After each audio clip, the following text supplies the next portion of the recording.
public school students across the islands head back to school on August 5th. And when some keiki return to class, they lack basic school supplies that will help them learn and grow. That's one reason why the Hawaii State Teachers Association is one of the sponsors of School Tools this year in an effort to raise money to purchase school supplies for kids across Hawaii. Now, joining me to talk story, welcome back, brother, is Osa Tui Jr. He is our president of HSTA, representing more than 13,000 public and charter school teachers across the islands. Now, HSTA recently surveyed its members to find out the kinds of school supplies that they would want most from our generous donors. Are you willing to share those results with us? Absolutely. So we saw what's going on, and I asked our teachers, like, if people are donating, what do you want them to donate? And so they said things like, number one was pencils. Pencils. And not just any kind of pencils. Gotta be, they would like Barrel Morado or Ticonderoga or quality pencils that are not going to break all the time. Then they said composition books or notebooks, glue, either glue or glue stick, Elmer's preferred, dry erase markers, and then erasers. You know, some of the things they said is the name brands actually last longer. And so that's why if you just buy the cheap ones, they don't last. And then it's like, oh, the kid no more anything after that. Right, after the first 2 weeks. After the first 2 weeks, correct. I see we have other items here, yeah. And then so after that, they said, you know, folders and portfolios. A new one that, you know, the teacher from Kipapa who was on, yeah, she said earphones are important. Earphones are headphones that are wired. And I asked, is it okay to just have the ones that go in your ears? No.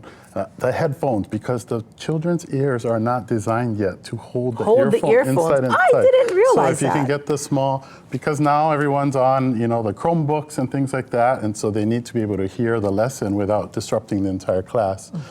Binders with dividers, clear, you know, clear front pockets, colored pencils, preferably, you know, name brand again, and Crayola crayons. They specifically said the Crayola crayons. And it does make a difference when you have quality products in the classroom. Now, let's talk about quality, because we have some quality teachers out there that I know that pull money out of pocket to supply their classrooms with the things that the keiki need. How prevalent has that been in and throughout the entire system in Hawaii? Every teacher pulls out of their Every pocket. teacher does it. Every class has a student that doesn't have something they need, and you know the teacher wants to make sure that everyone is included and everyone can participate. So, or sometimes just going to a field trip. Oh, sorry, this kid cannot go because they cannot afford. Well, I'll just pay it out of my pocket. And sometimes a teacher might spend $75 a year, but they might spend almost $1,000 a year, even more. What? Out of their own pocket, just because they want to make sure that their kids have the full experience that they can. Absolutely. Did you have the full experience when you were growing up? What was your experience? So I grew up in public housing, and so I understand what it's like not to have. Oftentimes it was, Grandma, can you help, you know, please give me something so that I can have. And when you don't have, and all the rest of the kids in the class have, it is shame. Yeah, it's shame. It makes the learning experience different for you. Correct. Yeah. And, you know, sometimes people are like, why should I help those families? Why should I help them? But, you know, it is the innocent children. They had no say in where they ended up in life.